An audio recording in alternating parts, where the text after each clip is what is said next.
guest is Britain's badass of boxing. Last weekend, he defeated Zab Judah in the most highly anticipated fight of the summer. So please welcome the unified super lightweight champion of the world, Amir Khan.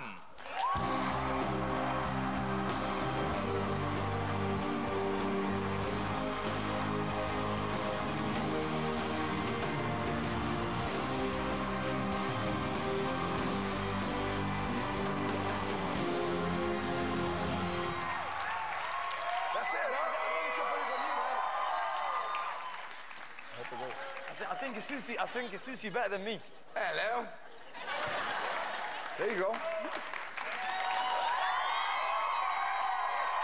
Hey, first of all, congratulations on your victory. Congratulations. Yeah. And I'm happy that I'm your first talk show. This is your first American talk show appearance. Yes. Huh? It's the first one, and hopefully the first one will be the best one. Always be the best one. Yeah. How do you feel after the fight on Saturday? I feel good. You know, I wasn't really hurt much. I got caught maybe 4 or 5 times in the fight. He was strong, and I knew he was going to hit hard, so I kind of stayed away from his big punches. But you know, it was great. You know, I went in there. I mean, I've come out. It doesn't seem like I've been in a fight. Right. It does not seem like you've been in a fight. No, I feel so. It seems like maybe you've been out a little late. Yeah, I mean, I think the after party was a bit more crazy than the fight, but I think we'll leave it there. What happened at the after party? Did you go to a nice club, hang out with some ladies? Yeah, well, we because you know when you're fighting, you don't have sex at all. Yeah, you have to be good. You abstain from sex, even manually. No sex. You have to behave. Yeah, you have to behave. You have to be focused on your job. But yeah, after the fight, we went to an after party. Andrew Bynum, basketball player, he was there, Mr. Capone, and also Jay Sean, he was there as well. So we went there, we partied, and it was great, you know. So many girls kept coming over to me, try kissing me, and I'm like, oh, my lips are hurting me, I can't kiss you. It got really busy. It got wild. It got wild because... You have your belts with you when you were in the club? I didn't take them with me, no. Because, you know, I thought, let them have a rest for the night. All right, okay, cool. Now you won every round of the fight. Yes. What was the plan going into the fight? Well, you know, I don't know if you all know, but my trainer's called, his name's Freddie Roach. Freddie Roach, Manny Pacquiao's trainer. Yeah, Freddie Roach. And Freddie gave me a game plan. He set me with a game plan to go in there and put the pressure on Zab, push him back a little bit, show your speed to him, show the power, hit him with some clean shots, and that's what we did. I could see after the first round, you know, he didn't want any of it. He was hurt, and then that's when I started putting the pressure on more and more, and as the fight went on, I could see him getting hurt, and you know when you can see in someone's eyes he doesn't want to fight. Right. That's what it seemed like. You know, it seemed like he didn't want to be in there.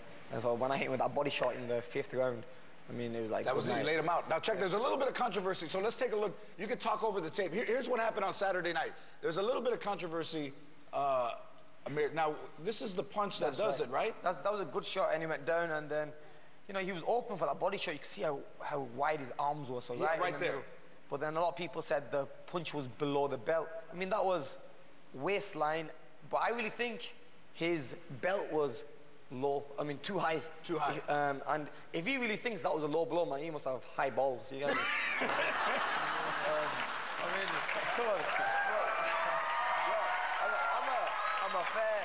I'm a fair fighter.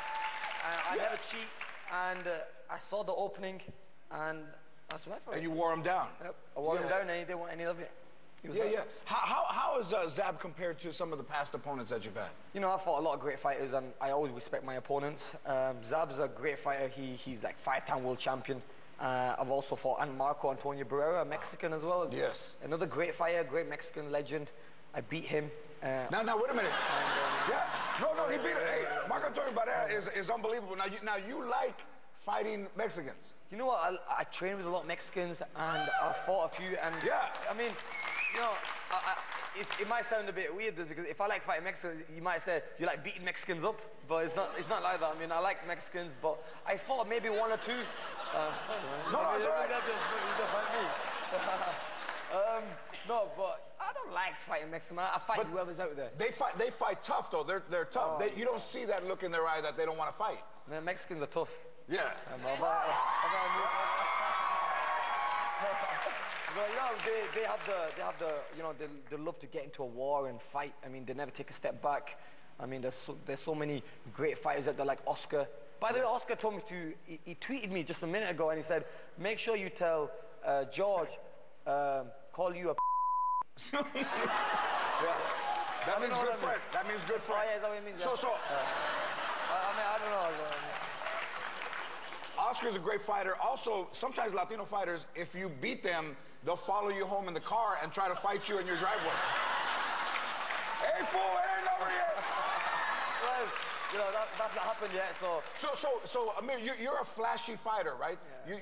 You like style, and you've trained very hard, Yeah. right? Can you beat anybody in the world right now? Well, definitely. You know, my ambition is to be the best in the world, pound for pound. And to do that, you have to train hard. I mean, I work very, very hard. My strength conditioner, Alex Ariza, pushes me. Right. He also trains Manny. Freddie pushes me. And I think it's up to yourself. I mean, as you as a fighter, if you want to be the best, you have to, I mean, dig deep in that. When you're in that uncomfortable zone, you need to get through it. And where did you come? And how did you start fighting? Because you're. I was at the age of 8. I was very hyperactive when I was a kid. I used to fight with my brothers and sisters and used to mess around. I mean, you know, just like most kids. But you probably used to hit him harder. A little harder, yeah. And then your pops took you to the gym and said, "You want to fight? Fight here." Yeah, my dad said, "Let's go to the boxing gym, and so you can, you know, burn your energy into something positive." Yeah. So I went to the boxing gym, and I was, you know, you might not believe this, but I was a bit of a big kid, you know, when I was small, and slowly boxing taught me discipline. It kept me off the streets, and I started to behave in school, and since then I've been good. You might not believe it either, but I was kind of a big kid when I was growing up too. So now you live in LA. Was it tough adjusting to living in Los Angeles? There's a lot of distractions, especially if you want to train hard. That's right, and I've been in LA now 3 years training over there. I mean, in England, don't get me wrong, I love fighting and training in England, but I mean, it's so hard to walk the streets there. People know who you are. Even non-boxing fans, hey, that's Amir Khan, and then you know, it's like my mother when she sent me to get a bottle of milk from the shop. It might take me like an hour because I meet so many people. But the reason I moved from England to America was because I lost a fight, and I really had to focus and regroup. But you lost a fight in under a minute.